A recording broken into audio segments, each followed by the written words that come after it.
Hello students, मैं अर्चना आर्यानी महेंद्र उच्च विद्यालय सह राजकीय इंटर कॉलेज जिरादेई से आप सबका अभिनंदन करती हूँ।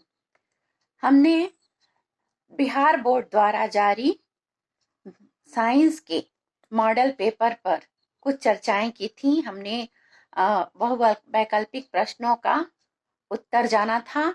आइए अब हम लघुत्तरीय प्रश्नों पर कुछ चर्चा करते हैं। तो हमारा लघुत्तरीय प्रश्न फिजिक्स से शुरू होता है, जिसमें फिजिक्स का पहला लघुत्तरीय प्रश्न है, प्रकाश के अपवर्तन के नियमों को लिखें। तो प्रकाश के अपवर्तन के दो नियम हैं। पहला नियम है आपतित किरण, आपतन बिंदु पर अभिलंब तथा अपवर्तित किरण तीनों एक ही समतल में एक ही प्लेन में होते हैं। और दूसरा नियम है किन्हीं दो माध्यमों और प्रकाश के किसी विशेष वर्ण के लिए आपतन कोण की ज्या और अपवर्तन कोण की ज्या का अनुपात एक नियतांक होता है। इसका अर्थ है साइन आई बटा साइन आर एक नियतांक, जिसे हम म्यू से डिनोट करते हैं। अब हमारा अगला क्वेश्चन है, जल और शीशा का अपवर्तनांक क्रमशः 4/3 तथा 3/2 है। इनमें से प्रत्येक में प्रकाश की गति ज्ञात करें। तो प्रकाश की गति ज्ञात करने का सूत्र है n = c/v, जहां n जो है वह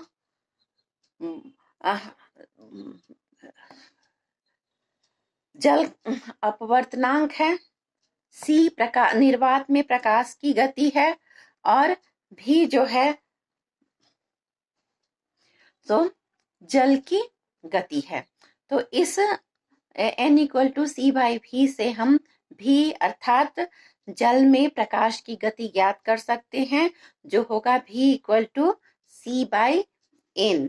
तो v = c/n से हम जल में प्रकाश की गति भी ज्ञात कर सकते हैं और शीशे में प्रकाश की गति भी ज्ञात कर सकते हैं, जहाँ n जो है वह जल में 3 होगा 3/4 तथा n जो होगा वह शीशा में 4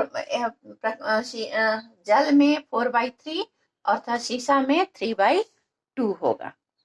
अब अगला क्वेश्चन है, प्रिज्म से होकर प्रकाश के अपवर्तन का आरेख खींचे। तो एक हम यहाँ इस तरह से देख सकते हैं, इसको अगर हमने प्रिज्म माना है ए बी और सी, इस पर एक प्रकाश की किरण पी क्यू आपतित होती है, जो इसके समानांतर होकर प्रिज्म के बेस से फिर नीचे आकर अपवर्तित हो जाती है। और इसको अगर हम आगे बढ़ाते हैं, फिर इस बिंदु को आगे बढ़ाते हैं, इस बिंदु को आगे बढ़ाते हैं और इसको आगे बढ़ाते हैं, तो यहाँ डी हम मानते हैं। तो इस तरह से हम प्रिज्म से होकर प्रकाश के अपवर्तन का आरेख किरण खींच सकते हैं।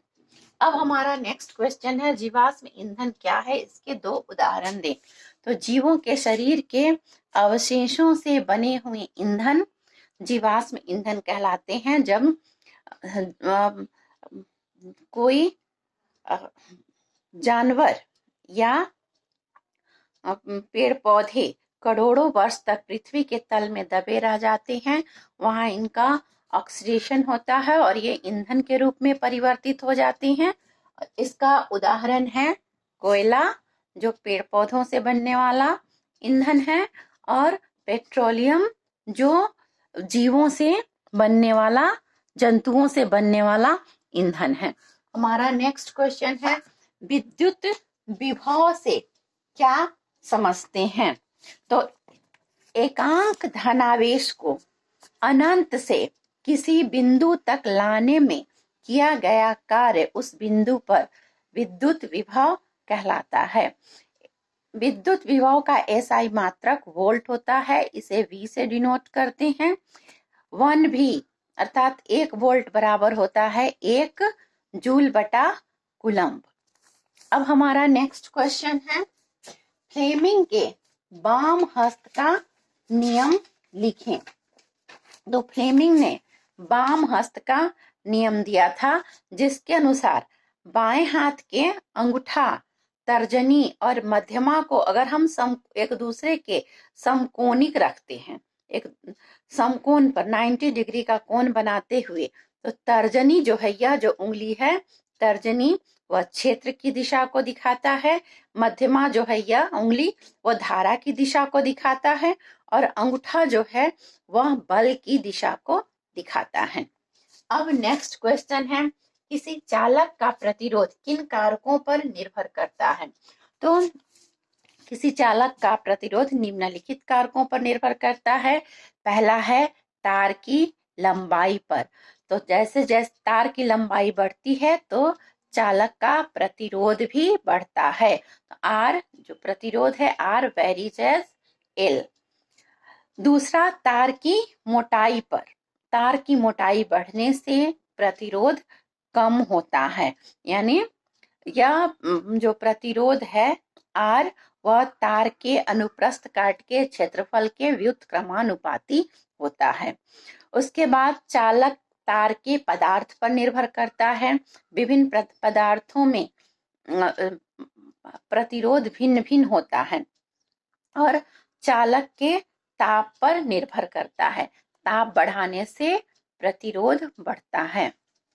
अब नेक्स्ट क्वेश्चन है, नाभिकीय विखंडन क्या है? तो किसी भारी नाभिक का छोटे नाभिक में विखंडित होकर टूट जाना नाभिकीय विखंडन कहलाता है। इस क्रिया में काफी अधिक मात्रा में ऊर्जा निकलती है।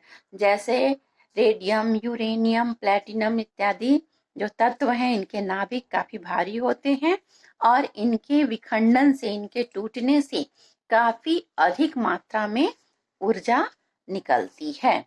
तो आज के लिए बस इतना ही, फिर मिलते हैं अगले वीडियो में। धन्यवाद।